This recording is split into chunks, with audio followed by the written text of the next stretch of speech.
하나님 말씀은 신약성경 디모데후서 4장 1절 다 같이 시작. 하나님 앞과 살아있는 자와 죽은 자를 심판하실 그리스도 예수 앞에서 그가 나타나실 것과 그의 나라를 두고 엄히 명하노니. 아멘. 저리로서 산자와 죽은 자를 심판하러 오시리라. 저리로서 산자와 죽은 자를 심판하러 오시리라는 제목으로 하나님 말씀 전하겠습니다.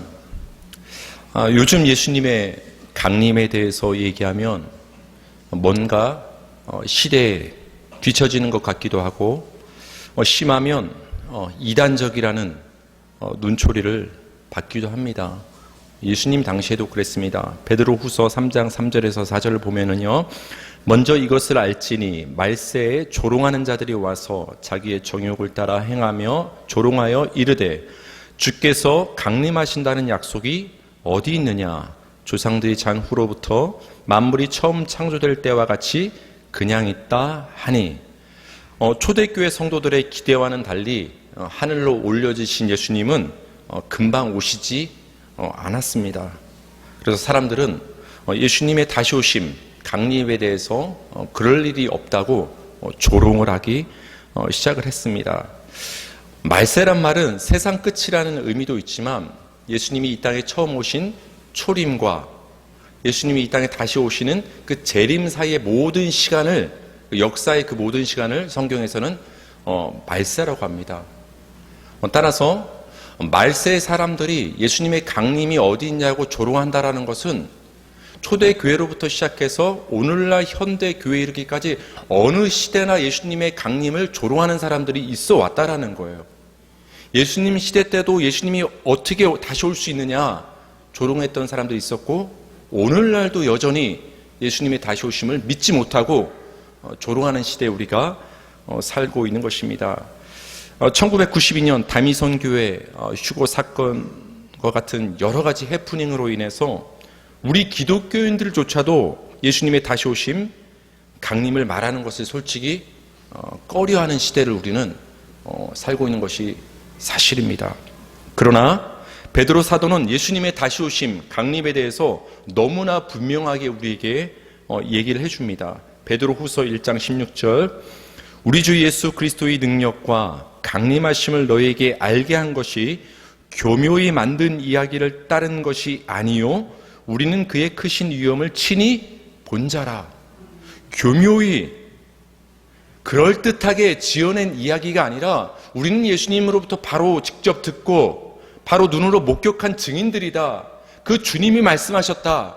우린 들은 바를 너에게 확실하게 선포하는 것이다.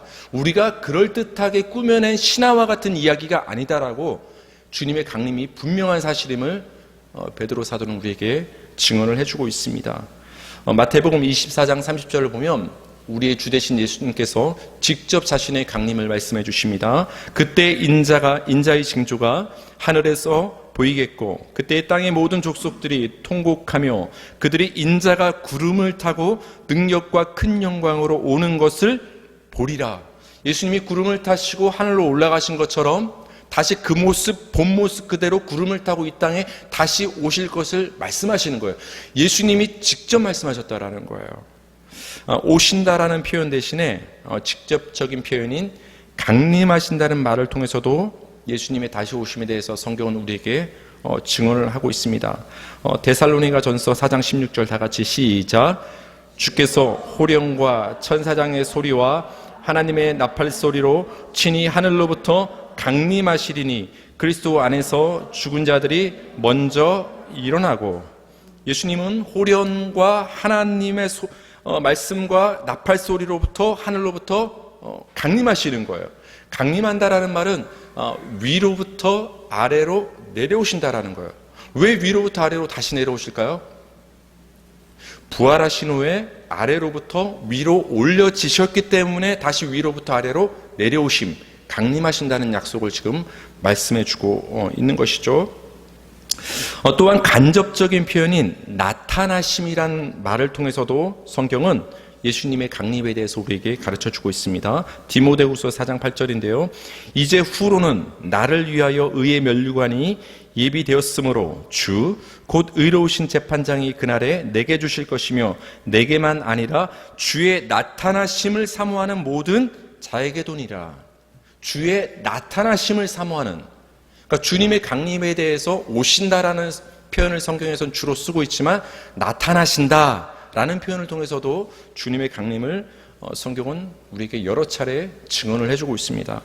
여러분, 예수님의 초림이 분명한 역사적인 사실이었던 것처럼 죽으셨다 다시 살아나시고 하늘로 오르셔서 하나님 우편에 앉아 계신 그 예수님이 우리 눈으로 볼 수 있도록, 만인이 다 목격할 수 있도록 분명한 역사적인 이 순간 시간 속에서 다시 오실 것을 믿으시기 바랍니다. 우리 성도는 그 예수님의 역사적 다시 오심, 그 강림과 재림을 소망을 가지고 기다리는 자들인 것입니다. 사도신경은 예수님의 다시 오심, 강림에 대해서 저리로서 오신다라는 표현을 쓰고 있습니다. 사실 이 말은 현대어에서 많이 쓰지 않는 표현이에요. 저리로서 오신다. 그래서 그 말은 거기로부터 온다란 말이에요. 그럼 여러분, 거기는 어디죠? 거기로부터, 저리로부터 산자와 죽은 자를 심판하러 오신다. 거기가 어디죠? 주님이 오시는 하늘이죠. 하늘로 올라가셨으니까 거기 하늘로부터 다시 우리에게 오신다라고 사도신경은 우리에게 신앙 고백을 해주고 있는 것입니다. 거기 하늘은 어딜까요? 바로 하나님의 보좌 우편에 예수님은 지금 앉아 계신 것입니다. 데살로니가전서 1장 10절입니다.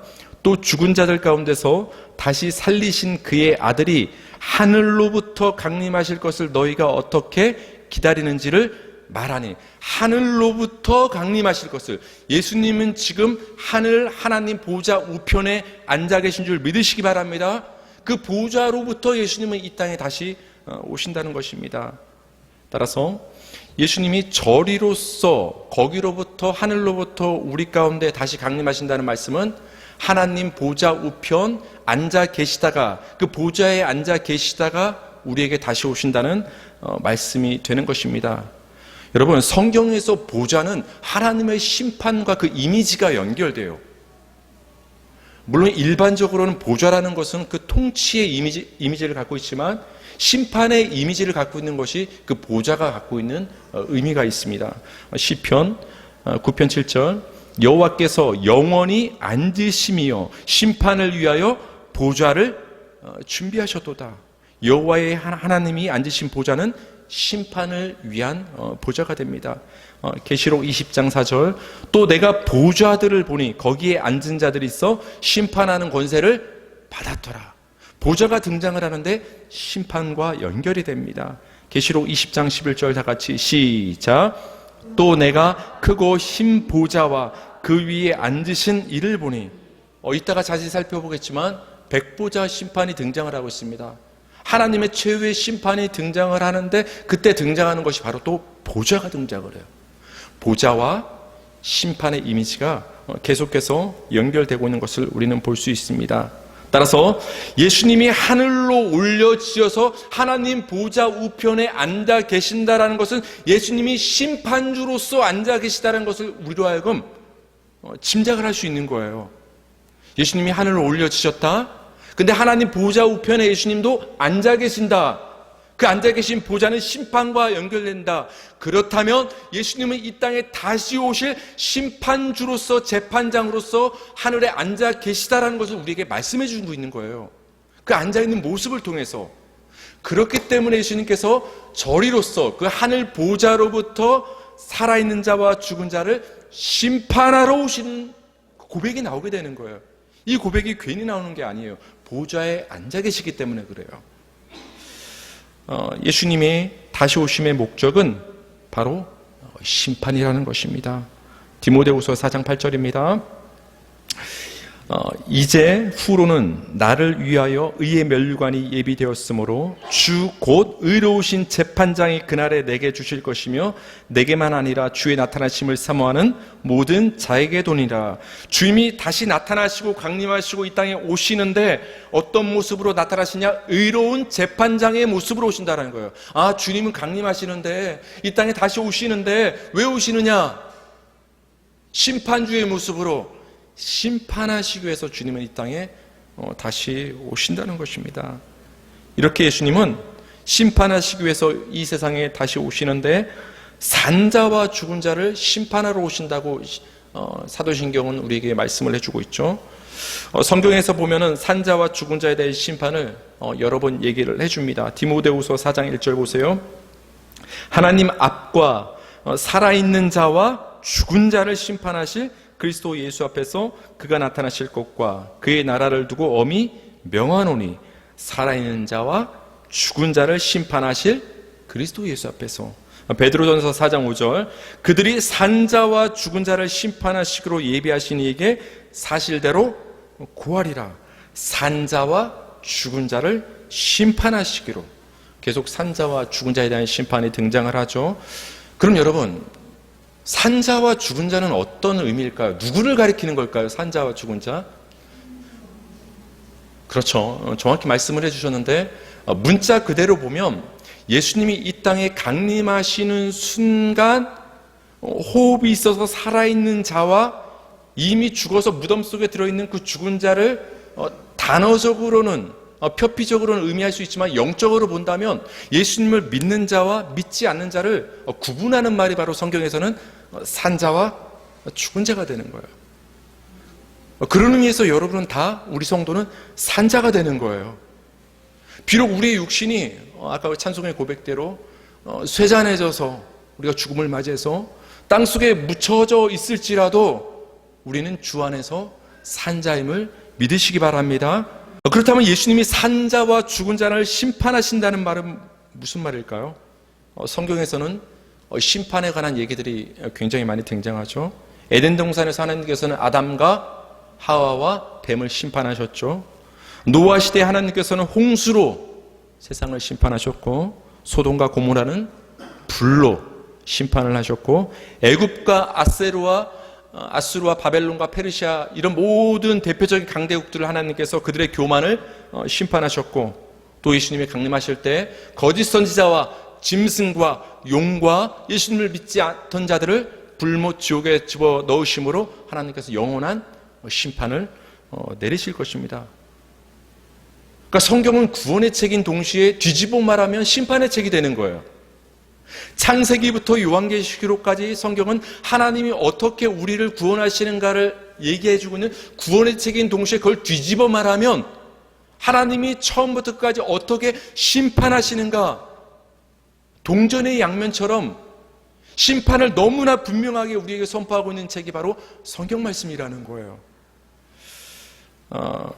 우리는 보통 심판이라고 생각하면 하나님이 악인에게 벌을 내리는 것, 어떤 형벌을 내리는 것, 진노를 내리는 것, 그 정도 의미에서 우리는 심판의 의미를 생각합니다. 맞습니다. 심판은 하나님께서 악인에게 형벌을 내리시는 것이 심판 맞습니다. 그러나 성경이 말하는 심판의 의미를 살펴봤을 때 그런 형벌을 내리는 심판의 의미는 굉장히 단면적인 의미일 뿐이에요. 성경이 말하는 본질적인 심판의 의미가 있습니다. 성경에 등장하는 심판한다는 말을 우리가 사전적으로 살펴보면 판단하다. 우리가 그런 말 쓰잖아요. 남을 판단하지 마라. 그리고 심판한다는 말이에요. 판단을 하게 되면 결국은 정죄로 나가게 되죠. 그래서 심판한다는 말은 판단하다, 정죄하다 이런 의미가 있습니다. 그래서 또 잘잘못을 가리다, 어떤 시비를 가리다 이걸 법정 용어를 우리가 사용한다면 재판장이 판결을 내리다 그런 의미가 심판하다라는 의미가 갖고 있는 것입니다. 그래서 방금 말씀드렸던 것처럼 어떤 잘못에 대해서 판결을 내리고 어떤 형벌을 부과시키는 것, 진노를 쏟아붓는 것을 성경에서 심판하다라고 말을 하고 있습니다. 그러나 저는 가장 중요한 심판의 의미를 오늘 여러분께 말씀드리길 원합니다. 심판한다는 말은 성경에서 기본적으로 구분한다라는 의미가 있어요. 따라할까요? 심판한다는 말은 구분한다는 말이다. 그게 성경에서 말하는 가장 기본적인 베이스로 깔고 있는 심판의 의미가 됩니다. 마태복음 25장 31절에서 33절인데요. 제가 읽어드릴게요. 인자가 자기 영광으로 모든 천사와 함께 올 때 자기 영광의 보좌에 앉으리니 벌써 보좌가 등장합니다. 여러분, 보좌가 등장하면 심상치 않다고 했죠? 지금 무슨 상황이에요? 이제 심판의 상황이 연출된다는 거예요. 32절 다 같이 읽겠습니다. 시작. 모든 민족을 그 앞에 모으고 각각 구분하기를, 목자가 양과 염소를 구분하는 것 같이 하여. 33절. 양은 그 오른편에 염소는 왼편에 두리라. 46절. 그들은 영벌에 의인들은 영생에 들어가리라 하시리라. 하나님이 다시 강림하셔서 보좌에 앉으십니다. 예수님께서 보좌에 앉으셨다는 것은 이제 심판을 하시겠다라는 거예요. 우리가 잘 알고 있는 양과 염소의 비유인데요, 양과 염소를 어떻게 하십니까? 오른편에는 양, 왼편에는 염소로 구분을 하십니다. 이 구분하는 행위 자체가 심판이라는 거예요.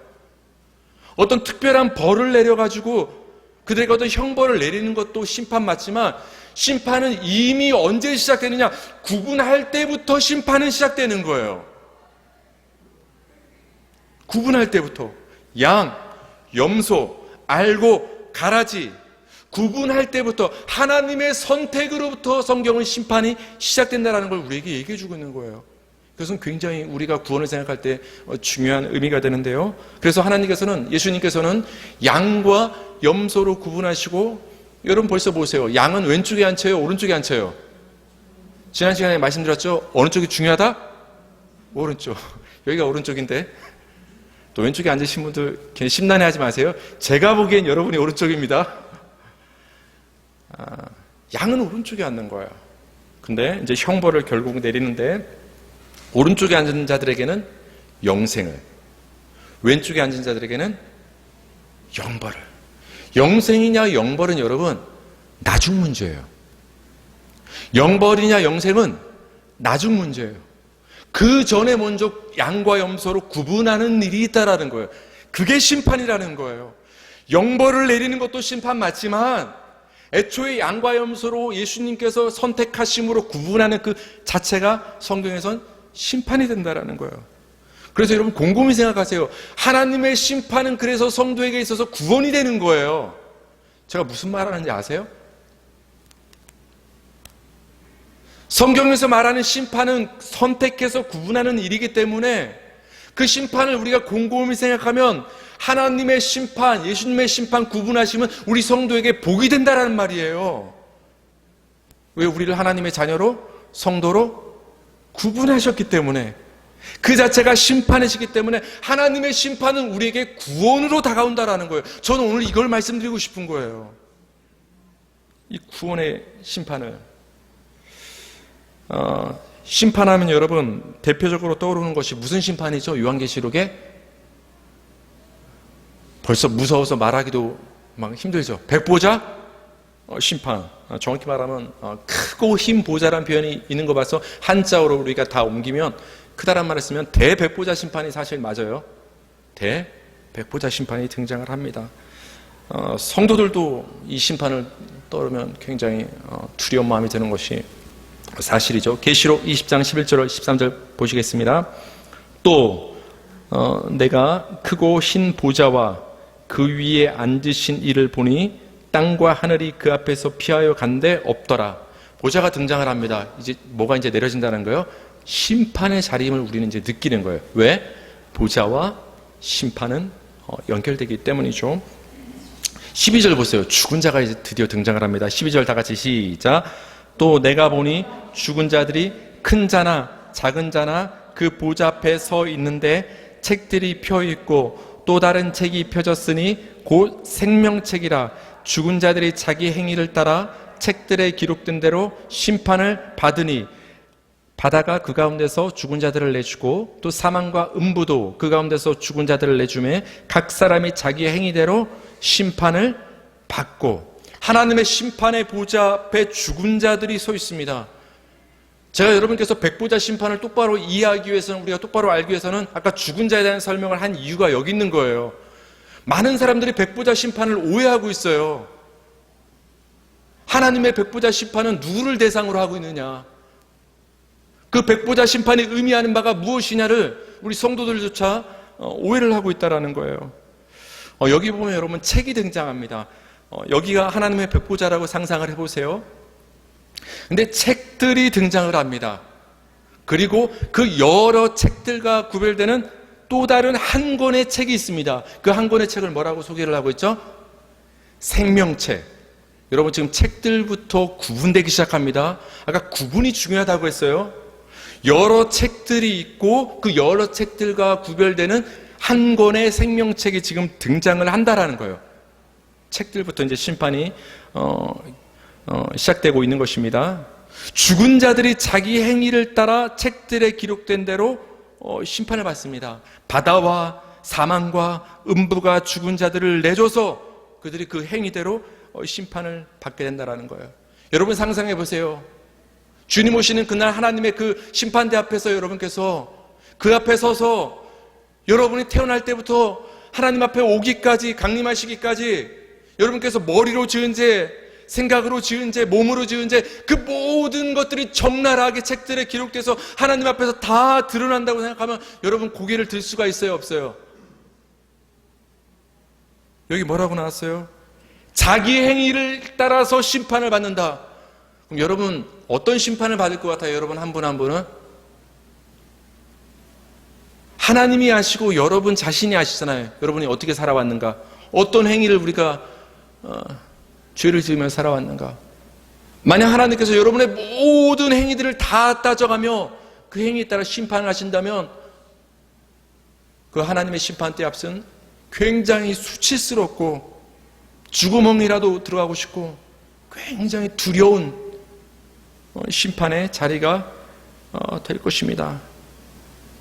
그러나 여러분 여기서 책들에 기록된 대로 자기 행위를 따라서 심판을 받는 죽은 자들은 우리 믿는 성도를 가리키는 것이 아니라 불신자, 예수님을 믿지 않는 자들을 가리키는 거예요. 예수님을 믿지 않았던 자들이 그들의 행위가 기록된 책들에 기록된 그 행위에 따라서 하나님의 심판이 그들에게 내려지는 것이 백보자 심판이 된다는 거예요. 여러분 아까 제가 말씀드렸죠. 책부터 구분이 시작된다고. 심판이 여러 책들은 행위가 기록된 책, 그 책에 기록된 행위에 따라 불신자들은 행위 심판을 받게 되는 거예요. 그러나 그 여러 행위에 대한 책들과 구별된 또 한 권의 책이 있으니 그 책은 무엇이다? 생명책. 그 생명책은 누구에게 적용되는 책이냐? 바로 우리 예수님을 믿었던 성도에게 적용되는 책이 생명책이라는 거예요. 우리 성도들의 이름은 그 생명책에 기록된 줄 믿으시기 바랍니다. 그 생명책에 기록된 것에 따라서 여러분은 그 행위에 따라서 벌을 받는 것이 아니라 생명책에 기록되었기 때문에 예수 공로로 말미암아 새하늘과 새 땅 영생을 얻게 되는 거예요. 그게 백부자 심판이에요. 그러니까 여러분이 백부자 심판 앞에 가서 하나님이 내 어렸을 때부터 내가 엄마 아빠 몰래 훔쳤던 거, 거짓말했던 거, 그런 모든 사소한 나의 죄를 하나님이 다 끄집어내서 거기에 대해서 하나하나 하나님께서 형벌을 내리신다면 어떡하지? 굉장히 부끄러울 텐데. 하나님이 한바탕 혼을 내시고 이제 정신 차렸지? 자 이제 그래도 예수 믿었으니까 천국 들어가. 그렇게 안 하신다라는 거예요. 행위 하나하나를 다 따지시는 그 대상은 여기 표를 보시면 나와 있는데 죽은 자들, 불신자가 백보자 심판에서 행위 심판의 대상이 된다라는 거예요. 그 심판의 근거는 책에 기록된 그들의 행위에 따라서 그들에게 부과되는 형벌은 무엇이냐? 영원한 죽음, 바로 불못지옥에 들어가서 영벌을 받게 된다라는 거예요. 계시록 20장 15절입니다. 계시록 20장 15절 시작. 누구든지 생명책에 기록되지 못한 자는 불못에 던져지리라. 여러분 구분되고 있는 거예요. 지금 생명책에 기록되지 못한 자는 불못에 들어간다. 그렇죠? 생명책에 기록되지 못한 자는 불못에 들어간다. 그럼 그 불못에 들어간 자는 뭐에 따라서 심판을 받은 거예요? 책들에 기록된 대로 행위 심판을 받아서 불못에 들어간 자들인 거예요. 그렇다면 반대로 생명책에 기록된 우리 성도들의 운명은 어떻게 되느냐? 다음 표에 나와 있죠. 그렇다면 우리 성도는 근거는 생명책이에요. 여러분이 어떤 행위를 했느냐, 그걸로 우리 성도는 심판을 받는 게 아니에요. 하나님이 가장 싫어하시는 것이 하나님 나 이거 했습니다. 하나님 앞에 우리의 공로와 행위를 내놓는 걸 하나님은 가장 싫어하시는 죄가 되는 거예요. 그래서 예수님이 이 땅에 다시 오시는 그날 예수의 공로만 남아있고 모든 불이 인간의 공로와 인간의 행위들을 다 불살라버린다고 말씀을 해주고 있는 거예요. 불살라버리면 다 태워져서 없어져 버리고 뭐만 남는 거예요? 예수 그리스도의 십자가 피 공로만 남게 되는 거예요. 그 피 공로로 생명책에 기록된 우리 성도는 새하늘과 새 땅에 들어가서 영생을 얻게 된다라는 거예요. 책부터 구분이 되는 거예요. 그렇기 때문에 심판 자체가 구분이 되는 것이며 그렇기 때문에 결과가 다른 것이라는 거예요. 백보자 심판에서도 구분하는 것이, 애초에 구분하는 것이 심판임을 우리는 알 수가 있는 것입니다. 저리로서 산자와 죽은 자를 심판하러 오시리라. 하늘로 올려져서 하나님 보좌 우편에 앉아 계신 예수님은 하늘로부터 산자와 죽은 자를 심판하시기 위해서 이 땅에 우리 눈에 보이게 반드시 오실 것을 믿으시기 바랍니다. 그 예수님의 다시 오심을 소망하는 저와 우리 교회와 한국 교회가 되기를 바랍니다. 그러나 여러분, 예수님의 다시 오심은 그 믿지 않는 자들에게는 자신의 모든 행위와 죄악이 드러나고 영벌을 선고받는 수치와 두려움의 시간이 되는 거예요. 그래서 그들은 예수님이 안 왔으면 좋겠는 거예요. 그래서 아예 거부해버리는 거예요. 너무 두렵고 수치스러운 순간이니까, 주님이 오신 그 심판의 순간이 너무 두렵고 수치스러운 순간이니까 아예 부인해버리는 거예요. 그래서 강림이 어디 있느냐?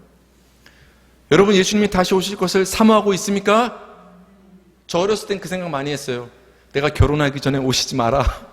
한번 태어났으면 남자가 결혼도 한번 해보고 가야지. 그 생각을 전 해봤습니다. 제 기도를 들으셔서 아직까지 안 오셨어요.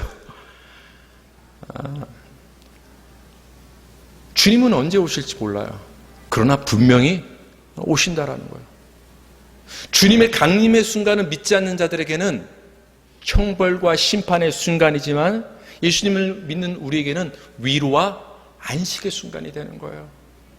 시험을 잘 본 학생이 선생님이 성적표를, 요즘엔 안 그렇지만 우리 학교 때는 앞에서 나눠줬단 말이에요.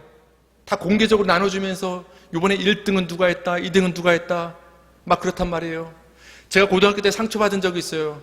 여기 독립문에 있는 고등학교를 나왔는데 제가 그때 공부를, 그때 성적이 잘 나와서 1등, 2등을 불러주는 거예요. 근데 제가 좀 중간고사 때는 좀 시험을 못 봤어요. 그래서 3등인가 그랬어요. 그래서 3등까지는 불러주겠지. 굉장히 뿌듯해져 있었어요. 그 선생님 호명의 시간, 다른 학생은 두려움과 심판의 시간이었지만 한 3등 정도 한 저에게는 굉장한 위로와 칭찬의 시간이었던 거예요. 호명을 기다리고 있는데 그 선생님이 저를 2등까지만 불러주고 안 불러주는 거예요. 저 굉장히 그때 상처받았어요. 그래서 아이들한테 잘해도 못해도 칭찬해 주시기 바랍니다. 여러분에게 이제 아이가 없겠지만 저는 그래야 될 것 같아요. 여러분, 같은 시간이지만 누구에게는 두려움의 시간이고 누구에게는 기다려진 시간이 되는 거예요. 예수님의 다시 오신 그 강림은 같은 사건이지만 누구에게는 두려움의 시간이고 오지 않았으면 하는 시간이지만 우리 성도에게는 기쁨과 안식과 위로의 시간, 왔으면 하는 시간이 되는 거예요. 주님의 강림을 사모하시기 바랍니다. 주님이 오실 때 여러분에게, 우리 성도에게는 참된 안식과 위로가 주어지기 때문입니다. 우리 마지막으로 계시록 22장 20절을 읽겠습니다. 시작. 이것들을 증언하신 이가 이르시되 내가 진실로 속히 오리라 하시거늘 아멘. 주 예수여 오시옵소서. 내가 진실로 속히 오리라. 이 예수님의 약속의 말씀을 믿으시기 바랍니다. 이 약속의 말씀에 늘 날마다의 삶을 통해서 아멘, 주 예수여 오시옵소서라는 그 화답하는 그 믿음의 삶을 사는 우리 성도가 되기를 주님의 이름으로 축원합니다.